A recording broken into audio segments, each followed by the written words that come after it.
do was I had to take this tool. It's called a scribe tool, and it's made by Squadron Tools. And I had to re-scribe the lines because I had sanded so much detail off there. So if you see these lines right here and right there, that's those are rescribed in there. And so after I sanded the detail down, I ended up having to go back in and rescribe the lines, and so we can make them nice and clear. Another thing that I used, there's a company called Micro Scale, I believe it is, and they have these sanding pads, and you start out with a rough grit and you work your way toward a really fine grit. And so what happens is you use, like, here's the 4000 grit. This is a real fine, and it'll actually turn around and repolish all of the scratches out of the resin.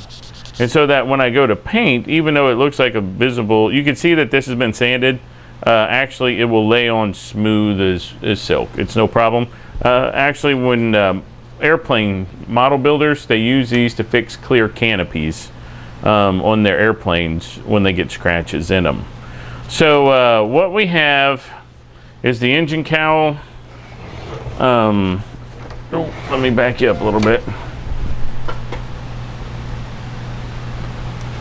All right, here we go. Here's the engine cowl is on, and then here's the drawer. That's where the drawer actuator is. This is where the engine mount hangs over to where it looks like the engines, but these have to come off so that you can take the back drawer off. So that's what it looks like, and here's what it looks like underneath. What happened when I actually built these shims to fill in that space, there's a little guide mark on the bottom of this. You can see it right there. I actually have now to expand that back a little bit. And then what I did on that one was I actually took my Dremel and made these a little bit longer so that it would fit. But this is what it looked like before I sanded it. You can see there's a visible bump there. And so I'll come back in now and I'll sand this to where it's smooth. And I'm able to put the engine cowl on flat. And then the next thing that goes on is the nose piece. So that's what we're gonna do. That's what we're doing right now. Getting the engine cowls on, but now, you know, it looks like a Manta. We've got the we got the wings on. It's so big I can't even get the whole thing in the frame. I have no idea where I'm going to display this thing. But just for scale, one end of the thing to the other, that's a good 3 feet across. And what I'm very happy about is the wings look level. So if you can tell, remember I said we were going to sacrifice the top for the bottom? If you look right here, there's this gap. This is at a slight down angle, if you remember, because we had to fill in down there. And this doesn't have the same down angle. But I've already test fit the drawer, and the drawer will fit with a little sanding. So hopefully that's going to work all of this out. You know, this still opens. And then this will fly, and then the drawer slides out. So you can have your access ramp. So, but, I mean, this is going to wrap up pretty quick from here on out because all we got to do now is put the crew compartment in, put the ethereal part in, put the nose on, and then we put the engine covers on, and then the drawer goes in, and then some other stuff goes on, and basically it's done. So, we're coming down the home stretch, you know, as it were. All right, guys. I wanted to show you this. I know we talked about it a second ago, but I actually wanted to show you the process for leveling this this rise. Now, if you can see right here, I've already done this process, and what that involves is taking my sanding sticks and sitting here and doing this back and forth. If you can see the white line, you can see the white line right here. That is the dust caught in the little gap. And what we're going to do is we're going to actually we're going to get in here in a second, and we're going to fill that with some thin super glue, and we're going to actually let that resin dust fill the gap for us. So we'll top it off with some thin super glue, and it will make a nice little thing, a nice little filler. But this stuff, like right here where it's not supposed to be, we'll come back in with the seam scraper and we'll scrape out all of this extra resin that we don't want clogging up our detail. I don't think we had to sand as deep on here, so that we won't have to go back and rescribe this stuff. What we're gonna do, if you see right here, you can see there's a little lip, right? And so it covers just the edge of the blade.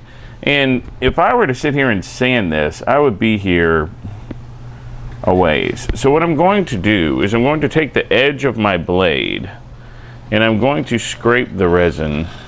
Now, keep in mind that this is not a visible area. This is an area that's hidden under the engine cowling from about here back. So it's okay if I have some scrapes or marring on the resin, because you're not gonna be able to see it.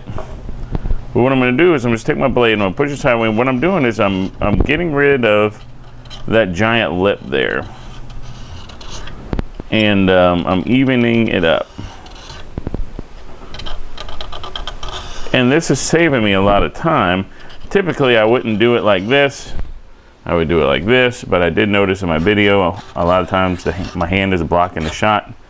So I'm trying not to do that anymore, even though this is much more productive, as you can see. So this will save me a lot of time from sitting there with the dang sanding stick, because I'm moving the resin, flattening it out.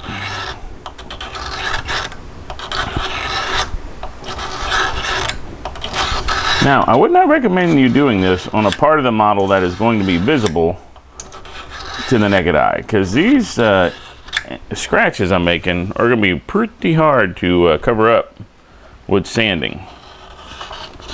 But like I said, this part's not going to be visible. All we're trying to do is even these two up so that we don't have a big visible hump on our piece, and that'll be that. So so that's what we're doing. If you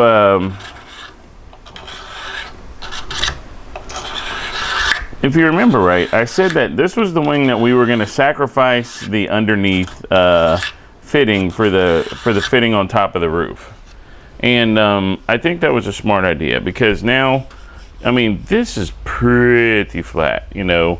There is a little warp to it, and I don't believe that you'll be able to tell once everything is fitted, or once everything is assembled and fit on top. But what I'm trying to do is, if you can see right here, there's a visible gap right there. And by evening this up, we're trying, so there's a hump basically from here to here. And we're trying to eliminate that hump so that intake will sit down flush with the piece. Now, if I didn't want to sit here and do this, what I could do is put in a little sheet of plastic card there to fill the gap. But you know, like I said, this isn't an everyday model. This is going to be a showpiece, so we want to go ahead and get this taken care of. So I'm going to work on this, and before I glue this on, we'll come back and we'll look at it. All right, guys, I've resorted to getting out the dust mask and hitting the resin with my Dremel. And what I've done is, like, there's a lot of there was a big hump there. So what I've done is I've actually drawn a pencil where I needed the mark to be, and then now I've taken to just removing the resin with the Dremel, and it's worked out great. It didn't take long at all. You can't forget now, you're throwing up dust. You know, I got the fans going. There's a lot of ventilation in here, and so I've got the dust mask on. So, but I wanted to show you that. So now what we'll do is we'll take some sandpaper and we'll smooth this out. We'll smooth this transition line out here. But when you look at the part, it fits on there now, and there's not a giant gap. So that works well for me. We're gonna have to get all this dust off and put this dust in the little dust collector bin. Now that does not look sexy whatsoever, but you're not gonna see it. So one of those modeling secrets. All right, guys, here we are scoring the bottom of the part. You can see right there where I sanded it off to make room for the notch. So what we're gonna do is we're gonna score it.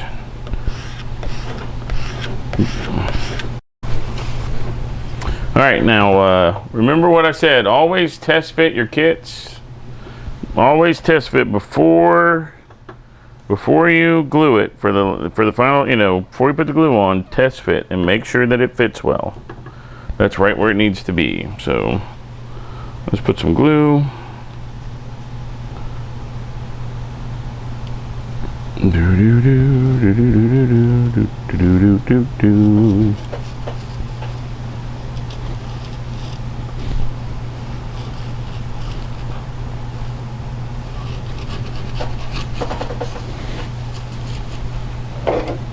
All right.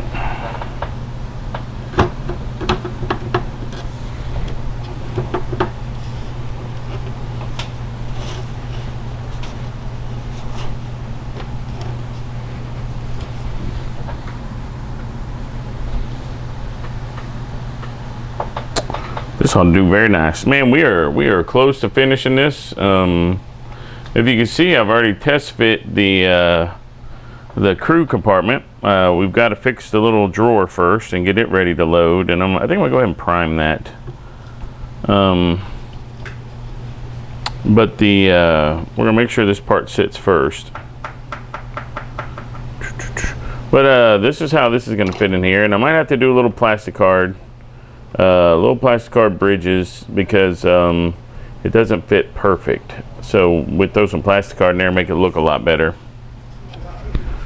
So let's come back in a second. All right, guys, we're gonna fix this little piece here. I've mixed up some JB Weld, and we're gonna fill this gap. This is gonna be a good first coat, but I think I'm probably gonna need some more.